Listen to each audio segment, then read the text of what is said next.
Hello बच्चों, मैं हेमंत प्रजापति आप सबका स्वागत करता हूं आपकी अपने चैनल एचपी केमिस्ट्री क्लासेस में। बच्चों, अभी तक हम बात कर चुके थे जैव अणु पर, वायु मॉलिक्यूल्स पर। वायु मॉलिक्यूल्स जैव अणु के लेक्चर पर ऑर्गेनिक केमिस्ट्री में हमारा चल रहा था। उसमें एक हम अभी तक जो बात कर चुके हैं वहां पर हमने केवल ये जाना था कि कार्बोहाइड्रेट क्या होते हैं और कार्बोहाइड्रेट को कितने वर्गों में बांटा गया है। मोनोसैकेराइड कहलाते क्या है, डाइसैकेराइड क्या है, पॉलीसैकेराइड क्या है, ओलिगोसैकेराइड क्या है। इस प्रकार के सैकेराइड अणुओं के बारे में हमने और आपने जाना था। साथ में भी जाना था कि शुगर क्या होते हैं और नॉन शुगर क्या होते हैं। अर्थात कार्बोहाइड्रेट के बारे में काफी हद तक हमने बहुत सी चीजें सीखी होंगी। यदि आपने नहीं सीखी हो तो इसके पहले के लिए आप देख अवश्य लें, मतलब इससे पहले जो पढ़ा चुका हूं मैं उसको अवश्य देख लीजिए। तब से हुआ क्या कि क्योंकि आज हम ग्लूकोज के बारे में बात करेंगे।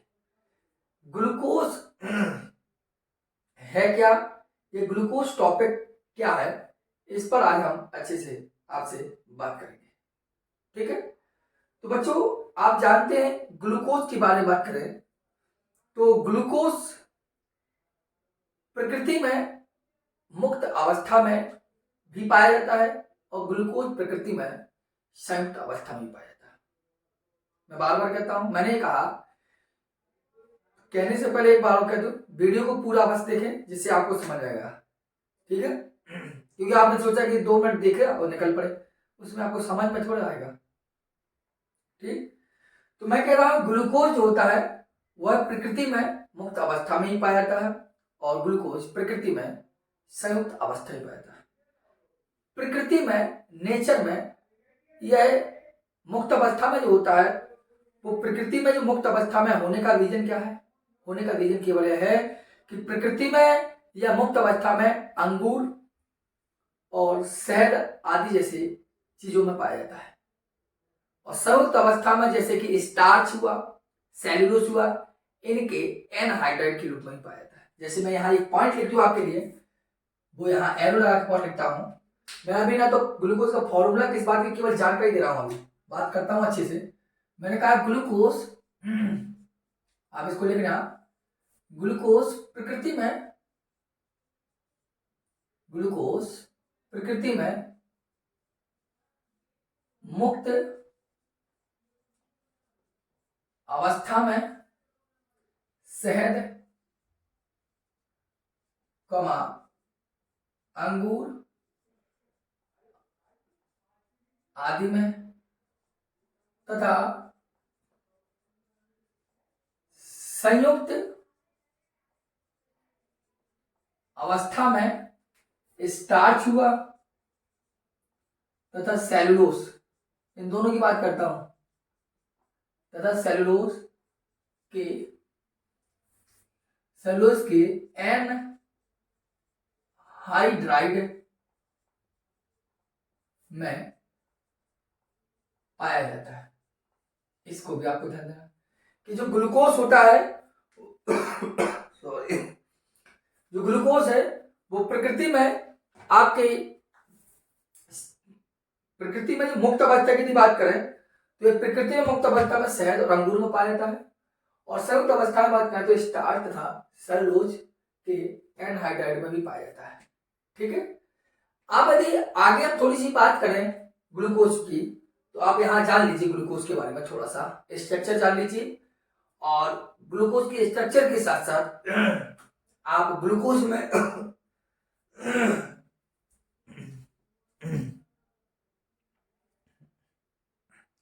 आइए, मतलब ग्लूकोज के स्ट्रक्चर के बारे में भी जान लीजिए या ग्लूकोज के फॉर्मूला, मतलब सब कुछ जान लीजिए।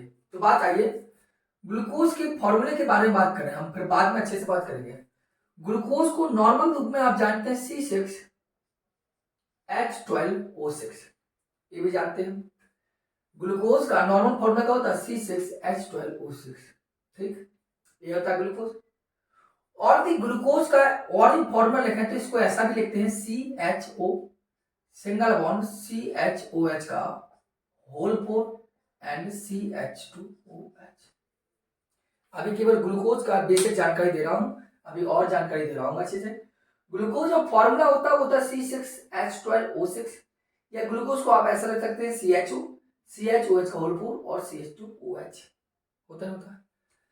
आप इसमें क्या देखते हैं, आप क्या देखते हैं ग्लूकोज में, एक ग्रुप कौन सा है, एल्डिहाइड, मतलब CHO, जिसे आप क्या बोलते हैं, एल्डिहाइड। एक ग्रुप आपका क्या है, एल्डिहाइड का। और देखो 4 और 1 5, तो 5 कितने हैं, 5 OH है, मतलब हाइड्रोक्सी समूह। 5 क्या है, हाइड्रोक्सी समूह है। इससे क्लियर होता है कि ग्लूकोज में, जो ग्लूकोज होता है, ग्लूकोज में एक एल्डिहाइड समूह और 5 हाइड्रोक्सिल समूह पाए जाते हैं। जैसा आप देखते हैं, एक एल्डिहाइड समूह और 4 और 1 5 हाइड्रोक्सिल समूह पाए जाते हैं। तो टोटल ग्रुपों की संख्या आपको हमने बता दी। दूसरी बात, यदि हम स्ट्रक्चर देखना चाहें ग्लूकोज का, तो ग्लूकोज का स्ट्रक्चर क्या होगा, देखो ग्लूकोज का और अच्छे से स्ट्रक्चर देखना चाहिए। स्ट्रक्चर आपका ये भी है एक प्रकार का, लेकिन और अच्छे जाने तो देखो ग्लूकोज में कार्बन कितने हैं बच्चों, कार्बन है 6।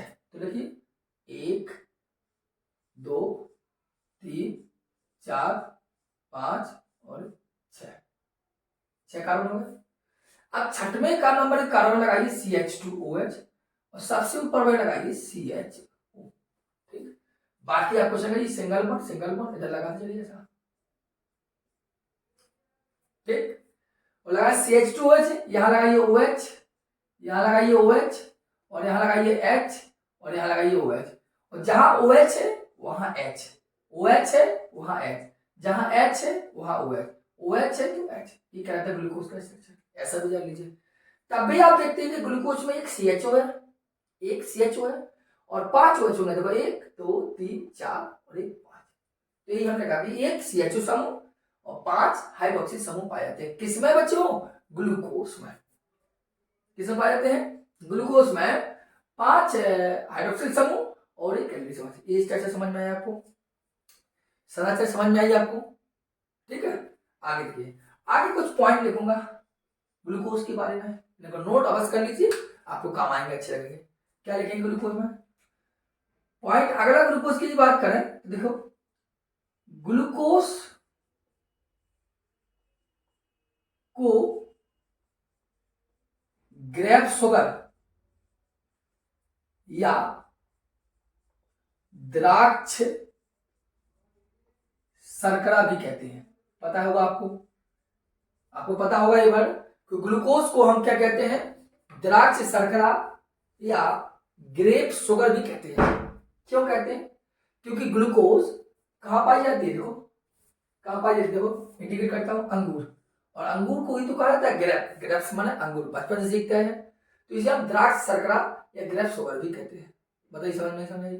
ठीक, दूसरी पॉइंट, ग्लूकोज जो होता है दक्षिण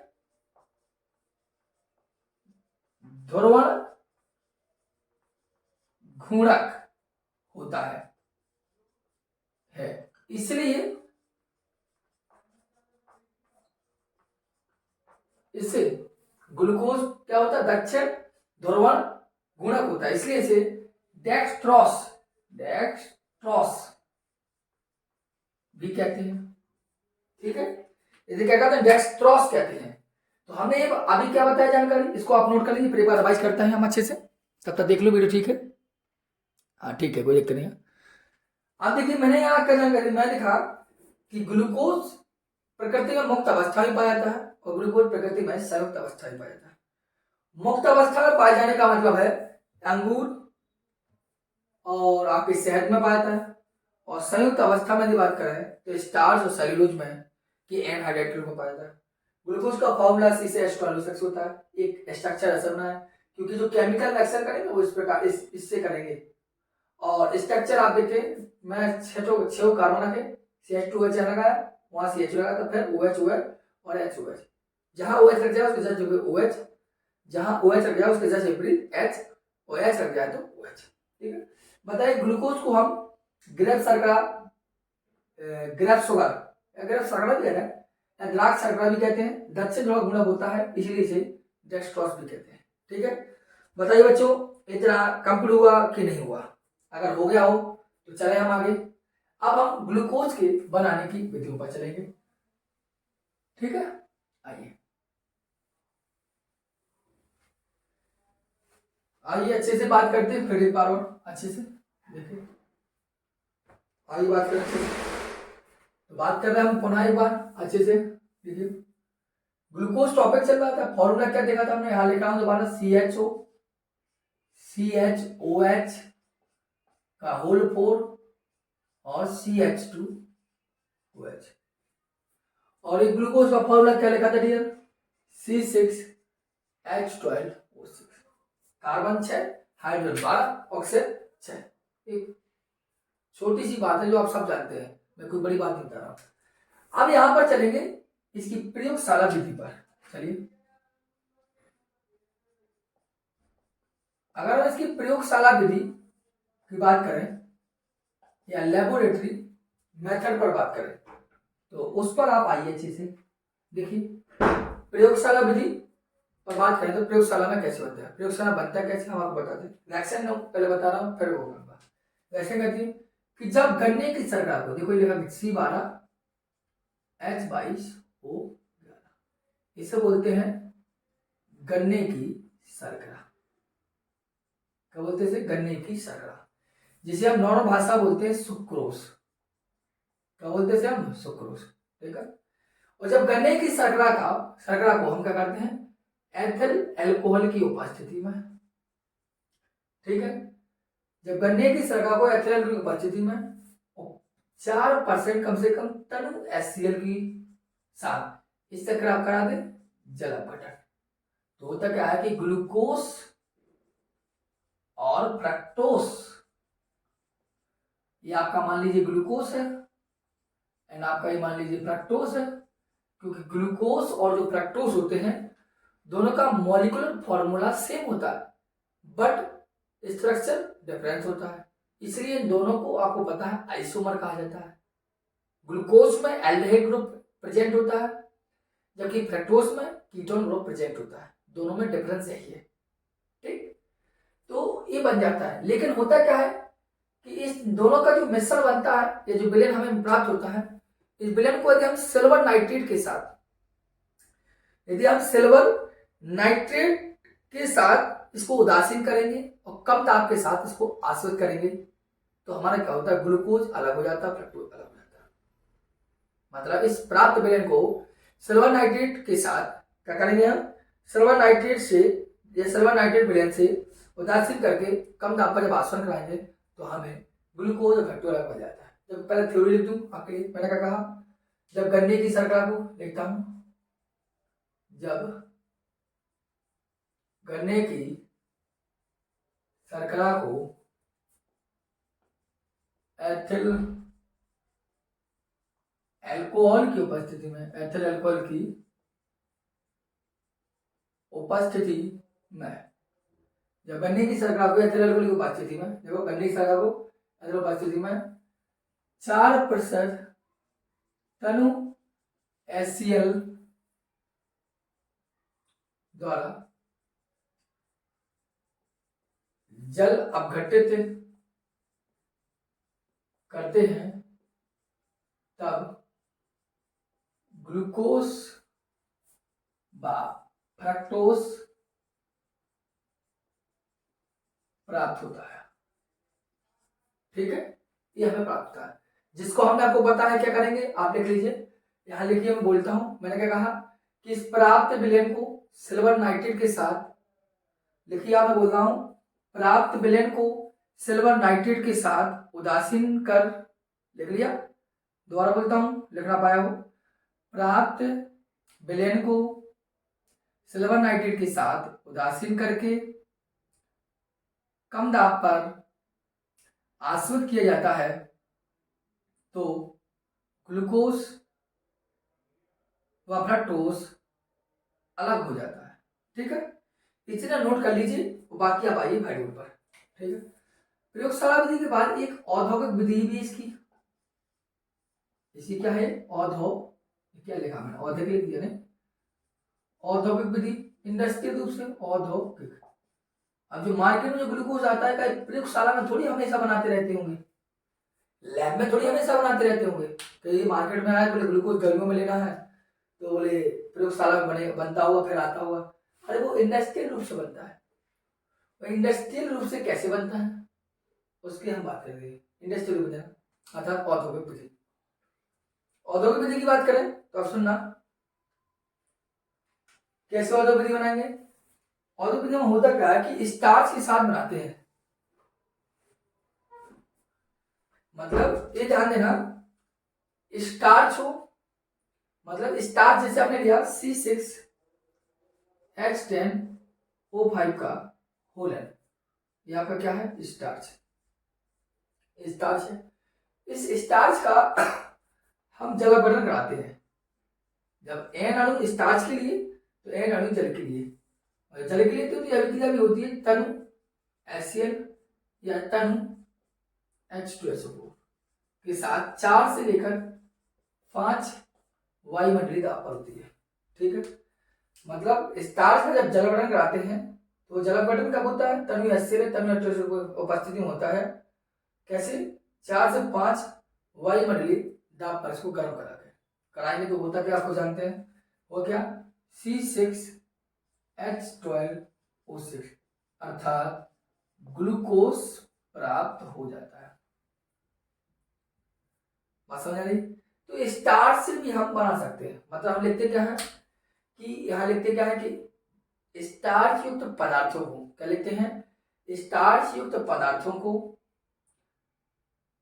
या स्टार्च युक्त पदार्थों जैसे चावल, गेहूं, मक्का आदि। दोबारा सुन लीजिए, हम लिखते हैं कि स्टार्च युक्त पदार्थों जैसे चावल, मक्का, गेहूं का तनु HCl या तनु H2SO4 के द्वारा 4 से 5 वायुमंडलीय दाब पर जल अपघटन कराते हैं तो ग्लूकोज हमें प्राप्त होता है। ग्लूकोज क्या होता है, हमें प्राप्त होता है। ये 2 मेथड आपके थे जो आप थ्योरेटिकल रूप में हमने आपको बताया, विद केमिकल एक्शन बताया। इसको आप नोट कर लीजिए। इसके पश्चात हम आगे चलते हैं। ठीक है, कोई दिक्कत हो तो आप बता दीजिए। आगे चलने से पहले यहीं पर हम आपके इसी के भौतिक गुण लिखेंगे। रहा किसके भौतिक गुण समझ रहे ना, भौतिक गुण होंगे तो किसकी होंगी, फिजिकल प्रॉपर्टीज होगी तो किसकी होगी, बताइए। भौतिक गुण होंगे तो किसके होंगे और फिजिकल प्रॉपर्टीज होगी तो किसकी होगी। सीधी सीधी बात है, ग्लूकोज टॉपिक पढ़ रहे हैं तो ग्लूकोज की ही फिजिकल प्रॉपर्टीज होगी। ठीक है, तो पहली प्रॉपर्टीज क्या कहती है बच्चों, तो ध्यान देना। पहली कहती है कि यह रंगहीन, मतलब इसका कोई कलर नहीं होता है, सफेद होता है, आपने देखा होगा गर्मी में पीते भी है पानी वाले। यह रंगहीन क्रिस्टलीय, यह रंगहीन क्रिस्टलीय ठोस पदार्थ है। कह सकते हैं यह रंगहीन क्रिस्टलीय ठोस पदार्थ है, पहले पॉइंट है। दूसरी बात कह रहे हैं, आपने देखा पानी में डाल के आप पिया तो आपने देखा कि ये जल में क्या होता है, यह जल में विलय होता है, मतलब जल में क्या होता है, घुल जाता है। तो यह जल में क्या है, विलय है। आप थर्ड पॉइंट देखो, इसका गलनांक 146 146 डिग्री सेल्सियस पर ग्लूकोज जो है वो आपका क्या हो जाता है, गल जाता है।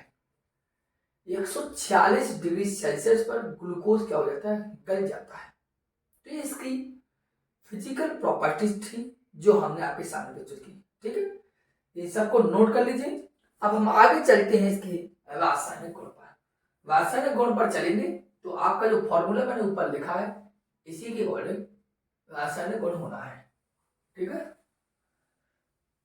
रासायनिक गुण लिखेंगे। रासायनिक गुण कंप्लीट होने के बाद आपका ग्लूकोज टॉपिक खत्म नहीं होगा, क्योंकि ग्लूकोज टॉपिक पर के लिए अभी हम आपको इसमें म्यूटा रोटेशन देखेंगे, नहीं देखेंगे, एपीमरीकरण देखेंगे, एपीमरीकरण देखेंगे। ऐसी कई चीजें आपके सामने यहाँ पर होंगी। स्ट्रक्चर देखेंगे, आवर्त संरचनाएं देखेंगे, इनकी एपीमरीकरण देखेंगे, सबको देखेंगे। पहले बात कर दें रासायनिक गुण पर। रासायनिक गुण पर। आप अच्छे से पढ़िए, हम भी प्रयास में लगे हुए हैं आपको पढ़ाने। रासायनिक गुण में पहला पॉइंट देखेंगे हम अपचयन कराएंगे, जिसे हम बोलते हैं रिडक्शन।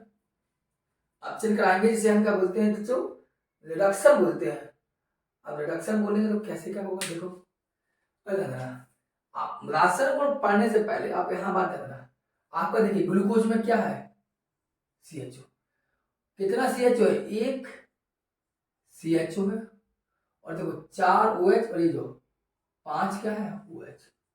तो आप देखते हैं कि ग्लूकोज में 2 प्रकार के क्रियात्मक समूह पाए जाते हैं, 2 भिन्न प्रकार के क्रियात्मक समूह पाए जाते हैं। मतलब ग्लूकोज में एक एल्डिहाइड समूह और एक हाइड्रोक्सिल समूह, ये दोनों के दोनों पाए जाते हैं। ग्लूकोज में एल्डिहाइड और हाइड्रोक्सिल समूह पाए जाने के कारण ग्लूकोज में 2 भिन्न प्रकार की अभिक्रिया होती है।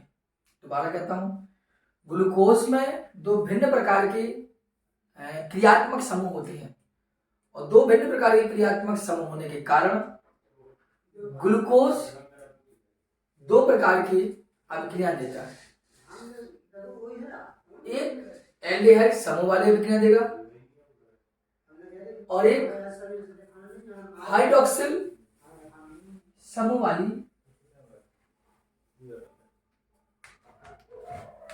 अभिक्रियाएं देगा।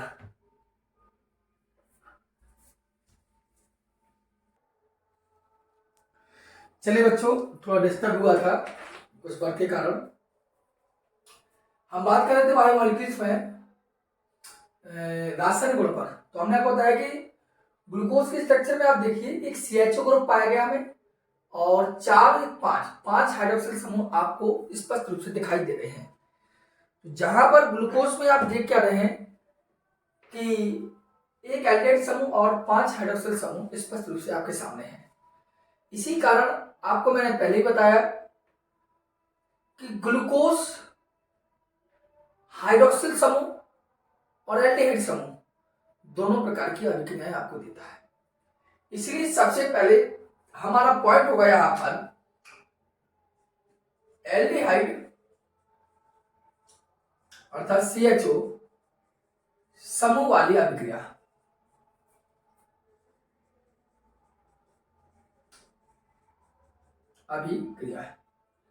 एल्डिहाइड समूह वाली क्या अभिक्रिया। एल्डिहाइड समूह वाली यदि अभिक्रियाओं की हम बात करें, तो जब भी एल्डिहाइड समूह वाली अभिक्रिया कहे या हाइड्रोक्सिल समूह वाली अभिक्रिया कहे, यदि एल्डिहाइड समूह वाली अभिक्रिया उसने कहा तो केवल एल्डिहाइड पर ही अभिक्रिया होगी, और यदि हाइड्रोक्सिल समूह वाली अभिक्रिया कहा तो केवल हाइड्रोक्सी समूह पर अभिक्रिया होगी। इस बात को ध्यान रखना, कुछ कंपाउंडों को छोड़कर, वो हम आपको बताएंगे। चलिए सबसे पहले अपचयन की बात का, तो मैंने कहा कि यदि ग्लूकोज का अपचयन कराएंगे, इसे लिखा ग्लूकोज,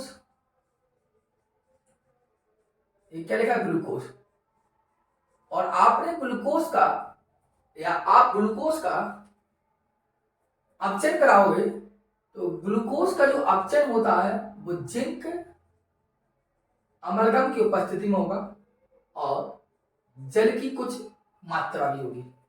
उस स्थिति में जिंक अमलगम जल के साथ क्रिया कर हमें हाइड्रोजन देगा जो आपके सामने था। देखिए मैं ग्लूकोज को 2 लेक्चरों पढ़ाऊंगा, क्योंकि आज थोड़ा डिस्टर्ब हुआ तो सबसे मन नहीं लग रहा है अब यहाँ से के बाद से, लेकिन फिर भी इतना उसे करते प्रयास करते, ठीक है। तो ये ग्लूकोज जो आपका है, इसके जिंक अमलगम के साथ जल से क्रिया कर रही, तो होगा क्या, कुछ नहीं होना है।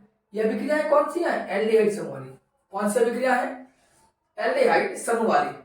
जब एल्डिहाइड समूह वाली अभिक्रिया है तो केवल एल्डिहाइड पर अभिक्रिया होगी, अर्थात यहां अभिक्रिया होगी। कहां अभिक्रिया होगी, एल्डिहाइड पर। तो एल्डिहाइड पर हो जाए तो एक CH2OH हो जाएगा, मतलब एक H यहां और एक H यहां, तो कितना टोटल 2। बाकी सेम का सेम आप उतार के रख दीजिए, बाकी सेम का सेम आप लिख दीजिए CHO। इसी को बोलते हैं बच्चों सर्बिटॉल। क्या बोलते हैं इसको, हम सर्बिटॉल बोलते हैं। ग्लूकोज का अपचयन हुआ तो अब बना क्या, सर्बिटॉल बन के तैयार हुआ। क्या बन के तैयार हुआ, सर्बिटॉल। ठीक हो जाकर, अर्थात हमें थ्योरेटिकल रूप में लिखते भी हैं। देखो हम थ्योरी का लिखेंगे, आप लिखेंगे, लिखते क्या कि ग्लूकोज का, करेंगे थ्योरी लिखेंगे, ग्लूकोज का मतलब इसका zinc amalgam, zinc amalgam, zinc amalgam और तथा जल, जल के साथ आप चयन कराते हैं,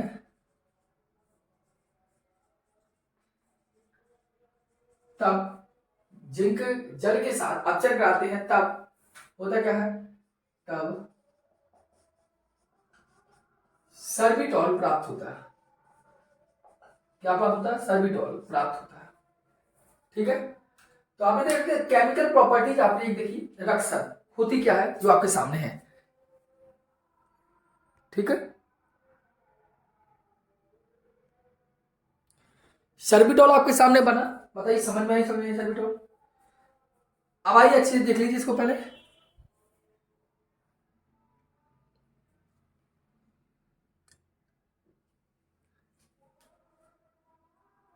चलिए अलग करते हैं हम इसके बाद। सर्बिटॉल आपका कब हुआ, आइए अब बात करते हैं इसके अपचय गुण की। किसकी बात करेंगे, अपचय गुण की। ठीक है, इसको हम अलग करते हैं। आइए, यह हेडिंग हो गया हमारे अपचय गुण की। ये आपका मोस्ट इंपोर्टेंट है, अपचय गुण। अपचय गुण आपका मोस्ट इंपोर्टेंट है। ठीक, देखो आपको पता है कि जो ग्लूकोज है इसमें एल्डिहाइड पाया जाता है, जो ग्लूकोज है इसमें एल्डिहाइड पाया जाता है, और एल्डिहाइड पाए जाने वाले सभी यौगिक आसानी से या शीघ्रता से ऑक्सीकृत हो जाते हैं। ऑक्सीकृत होकर वह हमेशा, मतलब एल्डिहाइड में, मतलब ग्लूकोज में एल्डिहाइड पाए जाने के कारण ये आसानी से ऑक्सीकृत हो जाता है, और ऑक्सीकृत जो हो जाता है वो प्रबल अपचय का कार्य करता है। ठीक है, जैसे अपचय को मैंने कहा कि यहां लिख रहा हूं मैं कि एल्डिहाइड की भांति या एल्डिहाइडों की भांति ग्लूकोज ऑक्सीकृत हो जाता है, ऑक्सीकृत हो जाता है। यह अमोनियामय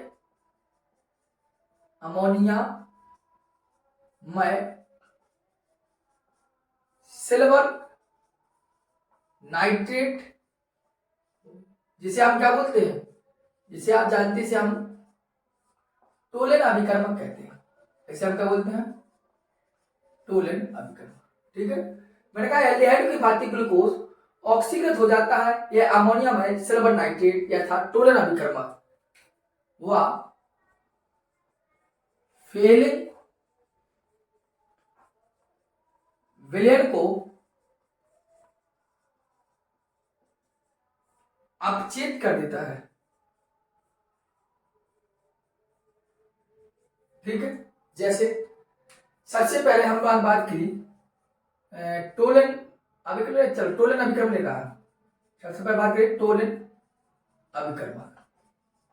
टोलेन अभिकर्मक मतलब अमोनियम सिल्वर नाइट्रेट का विलेन ही आपका टोलेन अभिकर्मक रहता है। आपको यदि आपको पता ना हो कि टोलेन अभिकर्मक क्या है या आपको पता ना हो कि फेलिंग विलेन क्या है, तो इसकी छोटे छोटे से लेक्चर हमने आपको वीडियो पर प्रोवाइड किए हैं, आप उनको अच्छे से पढ़ लीजिए और हमें क्लियर कर लीजिए। ठीक है, लेक्चर हमने दिए हैं आपको। टोलेन अभिकर्मक से करना चाहिए आपका ग्लूकोज, देखो CHO और CHOH का होल्फो और CH2OH, ये ग्लूकोज है। ठीक है, और ग्लूकोज के टोलेन अभिकर्मक मतलब सिल्वर नाइट्रेट के विलेन से, तो सिल्वर नाइट्रेट का मतलब Ag2O से क्रिया कराएंगे। टोलेन अभिकर्मक का मतलब है सिल्वर नाइट्रेट का विलेन होता है, विस्तार से हम अभी चर्चा नहीं कर रहे हैं। Ag2O से क्रिया कराएंगे तो कुछ नहीं होना है, ये ऑक्सीजन परमाणु जाएगा यहाँ पर, क्योंकि एल्डिहाइड समूह वाली अभिक्रिया है तो केवल अभिक्रिया एल्डिहाइड पर ही होगी। तो CH से हो गया COOH और CHOH का होल फॉर्म और CH2OH। ठीक है, अब क्या बचा, केवल Ag2 से लेकर 2Ag बचा, जिसे हम बोलते हैं रजत दर्पण। और रजत दर्पण का रंग होता है वो काला होता है, अर्थात काला अवक्षेप प्राप्त होता है। आपको सही लिखा था आपने, ब्लू से ब्लैक पीपीटी हमें प्राप्त होगा। ये टोलन में होता है। बस वंडर में कैसे समझ आ रही, रात्रि के 8:39 हो चुके हैं, ये आपके काला अवक्षेप प्राप्त होगा। दूसरे पॉइंट की बात करें, फेलेंट प्लेन की बात करें, आप सोचिए कि नाइट में आपके लिए वीडियो रिकॉर्ड की जा रही है फेलेंट सॉल्यूशन। तो फेलेंट सॉल्यूशन देखो, ये आपका एल्डिहाइड है, ग्लूकोज मतलब, ठीक, ये आपका क्या है, ग्लूकोज। ठीक, इसकी क्रिया कौन सी होती है, CuOH का होल ट्वाइस से कराएंगे, कुछ नहीं होता, क्यूप्रस ऑक्साइड, केवल ये वाला पार्ट जो है उठकर यहां जाएगा और बना लिएगा COOH। और सेम होता दीजिए, क्योंकि एल्डिहाइड समूह वाली अभिक्रियाएं हैं तो केवल एल्डिहाइड पर अभिक्रिया करेंगी। इसे क्या बोलते हैं, ग्लूकोनिक अम्ल बोलते हैं। क्या बोलते हैं इसको भी, ग्लूकोनिक अम्ल, ग्लूकोनिक अम्ल है, इसको भी बोलते हैं ग्लूकोनिक अम्ल। ये सभी के सभी क्या है, ग्लूकोनिक अम्ल। मतलब ये ऑप्शन के पास जाएगा तो ऑप्शन आपको पता है, H2 बचा है, बोले गए। अब Cu जाता है इस O को उठा के, वो बनाता है Cu2O, इसे बोलते हैं Q प्लस ऑक्साइड। और Q प्लस ऑक्साइड कैसा होता है, लाल मिलता है, अर्थात लाल अवक्षेप प्राप्त प्लस 2 जल के अणु बनेंगे, यहाँ पर 2 कटेंगे। ठीक है, ये हमारे अपचायक गुण के अंतर्गत आते हैं, या रिड्यूसिंग प्रॉपर्टी क्या होती है वो हमने आपको जानकारी दी है।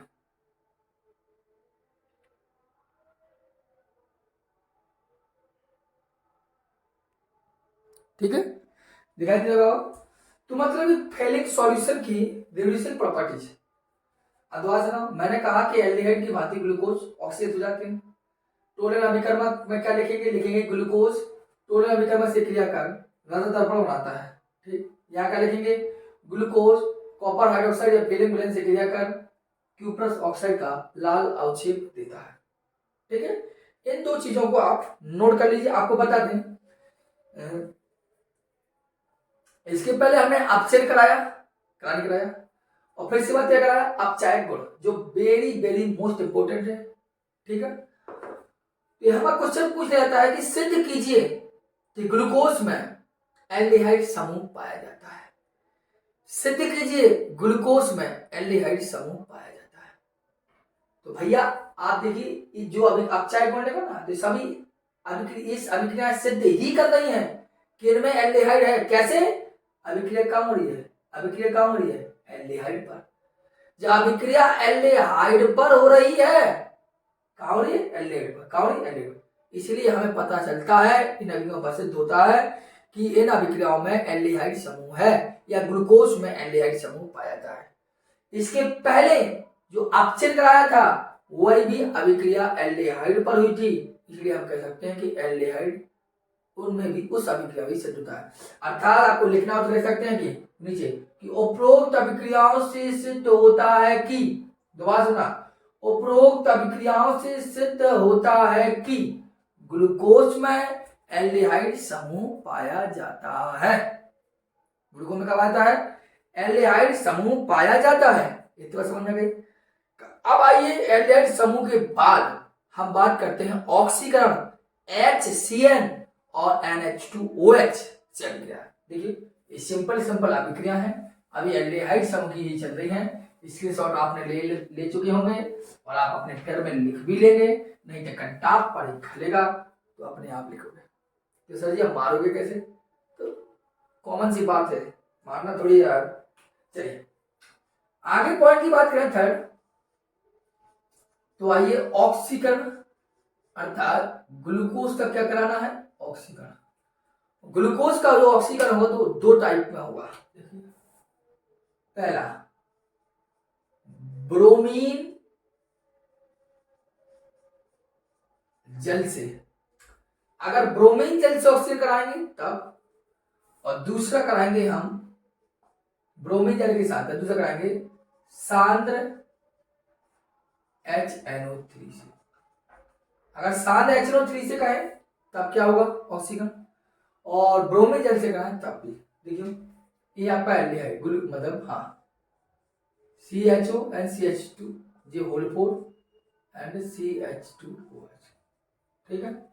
इसका ब्रोमीन जल से ऑक्सीजन कराते हैं तो ब्रोमीन एंड जल, ब्रोमीन एंड जल, तो ब्रोमीन Br2 एंड H2 आपस में क्रिया करेंगे 2H बनाएंगे, ऑक्सीजन हमारा आउट किया जाएगा, यहाँ आएगा नहीं आएगा, देखिए प्लस में ऑक्सीजन, तो ये जाएगा कहाँ एल्डिहाइड में क्रिया करेगा। देखो COH CHOH का होल 4 एंड CH2OH, बताइए समझ आएगी। तो इसे भी हम क्या बोलते हैं, इसके नीचे आप लिख लेंगे ग्लूकोनिक अम्ल, क्या लिख लेंगे ग्लूकोनिक अम्ल, बताइए समझ में। तो मतलब ब्रोमीन, क्वेश्चन पूछे क्या होता है जब ग्लूकोज ब्रोमीन जल से क्रिया करता है तो ग्लूकोनिक अम्ल बनाता है, नीचे लिख लीजिए ग्लूकोनिक अम्ल। और सांद्र HNO3 से क्रिया करते हो ये ग्लूकोज, यहाँ पर क्या है ग्लूकोज, मार्कर थोड़ा बता हो गया होगा नहीं। और सांद्र HNO3 कॉन्संट्रेट HNO3 आपको पता है नाइट्रिक अम्ल एक प्रबल ऑक्सीकारक है, नाइट्रिक अम्ल क्या है प्रबल ऑक्सीकारक है, और प्रबल ऑक्सीकरण कराएगा क्रिया, देखिए होना क्या ऑक्सीकरण करा रहे हैं तो ये ऑक्सीजन जाएगा यहाँ, तो क्या होगा COOH, और देखो CHOH का होल 4। दूसरी क्या होगा, दूसरे फंडा में क्या होगा होगा होगा होगा जल निकाल दीजिए आप अलग कीजिए, और एक O, बाकी सभी की सभी O यहाँ लगा दीजिए, देखो C और H, 2 O लगा दीजिए। इसे बोलते हैं सैकेरिक अम्ल, क्या बोलेंगे इसे हम सैकेरिक अम्ल, मतलब ऑक्सीकरण कराया, ब्रोमीन जल से ऑक्सीकरण हुआ तो ग्लूकोनिक अम्ल बनेगा, सांद्र HNO3 के द्वारा हुआ तो आपका सैकेरिक अम्ल बनके तैयार हुआ, क्या बनके तैयार हुआ सैकेरिक अम्ल बनके तैयार। क्वेश्चन पूछे क्या होता है जब ग्लूकोज, क्या होता है जब ग्लूकोज सांद्र HNO3 से भी करे, तो यहाँ जितना लगा है 3 ऑप्शन लगा दिए, क्योंकि एक ऑप्शन यहाँ दिया और 2 यहाँ दिए तो 3 लग गया, बताइए समझ में। इसका स्क्रीनशॉट लीजिए जल्दी जल्दी ले लीजिए स्क्रीनशॉट,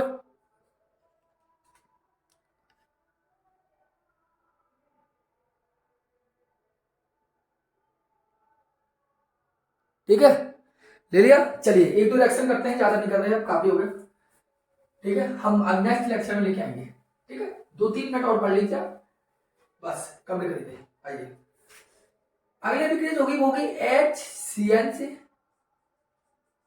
और एक अभी करा रहे हैं हम NH2OH से, इन 2 लोगों से ले लीजिए, ठीक है कोई दिक्कत नहीं। HCN से करा है आपका glucose aldehyde group and hydroxyl group and hydroxyl group, ठीक है ये ग्लूकोज है, और ग्लूकोज की क्रिया कराया हमने HCN, जिसे क्या बोलते हैं साइनोहाइड्रेट या हाइड्रोजन साइनाइड, हाइड्रोजन साइनाइड बोलते हैं, क्या बोलते हैं हाइड्रोजन साइनाइड, और हाइड्रोजन साइनाइड से कराएंगे कुछ नहीं होना, ये पूरा का पूरा उठ के यहाँ लगेगा, क्या होगा कुछ नहीं, CH है सेम होता है, पहले जितना हम लिख रहे हैं ऐसे लिख लीजिए, पूरा लिख लिया यहाँ तक।